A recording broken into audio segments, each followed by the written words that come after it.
In parts of America, the sun can dry your clothes for free, and your neighborhood may still fine you for using it. Sounds ridiculous, right? Now picture Rome, sheets hanging between balconies, shirts moving above narrow streets, laundry becoming part of the street scene. Mexico City, same thing. Rooftops, clotheslines, sunlight. Then land in a quiet suburb in Ohio. Perfect lawns, clean streets, not a single shirt outside. So how did air drying clothes become normal almost everywhere, but embarrassing, restricted, or even punishable in parts of the land of the free? First, let's clear up one big misconception. Air drying clothes does not mean a country is poor or behind the times. For most of human history, this was just how laundry worked, and for much of the world today, it still is. In many countries, even modern apartment buildings still make room for drying racks, balconies, or laundry areas. In Mexico or Brazil, people use the sun and the wind because they're free, and they work. So the real question isn't, why does the world still use clotheslines? It's, why did America stop? Dryers had existed since the 1930s, but for a long time they were not something every family expected to own.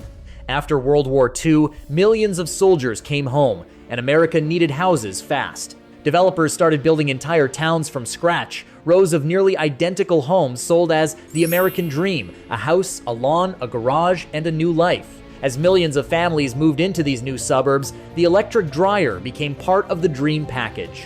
Appliance companies were not just selling a machine that dried socks faster. They were selling a new version of American life. The dryer was no longer just a convenience. It became proof that your household had stepped into the future. By the 1960s, what once felt like a luxury was starting to feel like an expectation for a modern American home.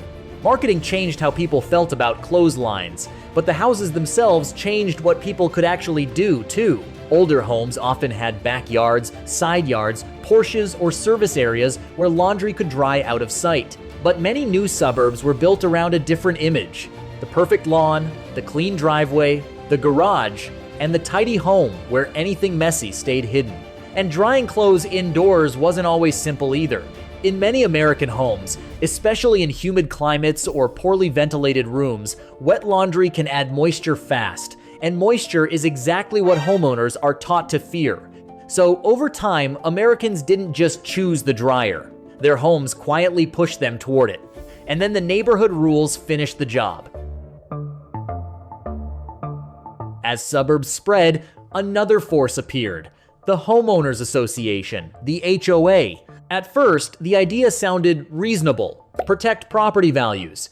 If every house looked neat, everyone's investment stayed safe. But over time, neat started to mean controlled. And clotheslines became an easy target. Not because they were dangerous, because they looked wrong. To many suburban boards, laundry in the wind did not look charming. It looked messy. It looked poor. In the mid-20th century, many new suburbs were trying to distance themselves from crowded city life. And in that image, a clothesline did not look practical. It looked like a family could not afford a dryer. By the 1970s and 1980s, rules against outdoor drying had become common enough in suburban covenants and HOA documents that many Americans simply grew up seeing clotheslines as something a neighborhood could restrict. And there was a deeper layer here too: class. Early suburban rules were often used to shape who belonged in a neighborhood and who did not. And even when rules no longer said that openly, appearance standards could still shape what belonging was supposed to look like. So the clothesline was not just a clothesline anymore. It became a signal. Today, more than 77 million Americans live in HOA-governed or community association neighborhoods.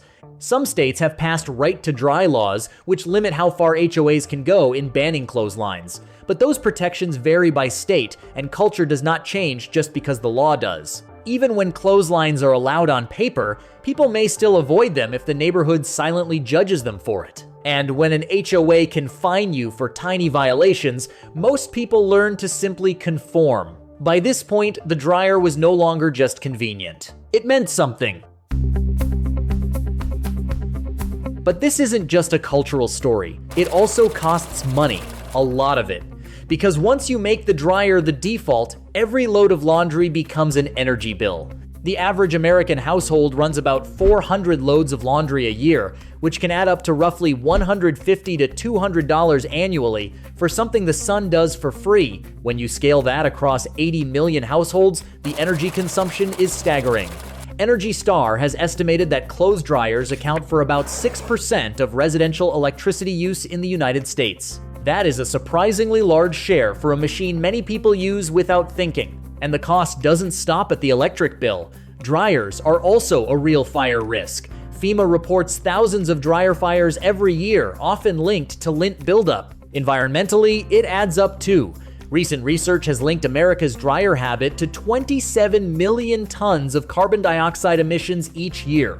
To put that in perspective, if a household chose to air dry instead of using the dryer for the typical lifespan of the machine, the reduction in emissions would be more than 3 tons of carbon dioxide per household, equivalent to planting and maintaining about 120 to 140 mature trees for 1 year, or 8 to 9 large trees over the entire 16 years. This would also save the household over $2,100 in electricity costs. There is also the impact on the clothing itself.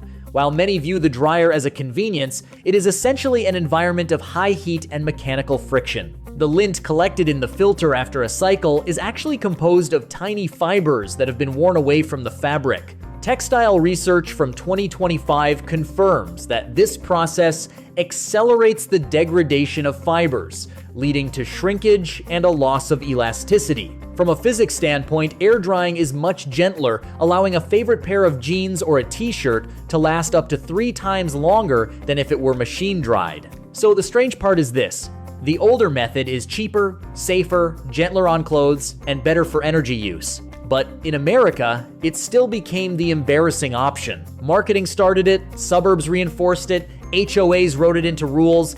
These signals eventually become so embedded in the culture that people stop questioning them entirely. Most Americans have never stopped to ask why they don't dry their clothes outside. It simply feels like the normal thing to do.